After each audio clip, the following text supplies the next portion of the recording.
Cubans are preparing themselves for the worst. Officials here are hoping the U.S. throws them a lifeline, but you just heard Marco Rubio a little while ago saying this island needs new leadership. That appears to be the policy of the Trump administration, that Cuba's leaders need to have a shakeup at the very top.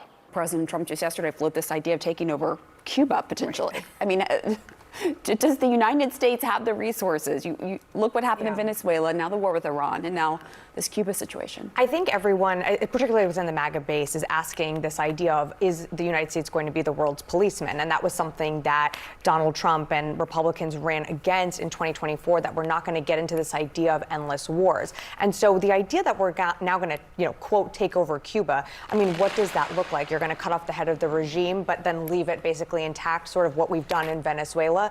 I think this president is putting Americans into situations where you're already seeing a loss of life within Iran. But again, why are we entering into these conflicts and not looking for diplomatic solutions? I mean, no one is saying that the Cuban regime is in any way humanitarian or has been looking out for the Cuban people. But there are diplomatic levers that we can pull with Cuba, Iran, in the Middle East, anywhere in the world. And it feels like this president is continuing to rely on the U.S. military to do some of the diplomatic work to lessen the tensions.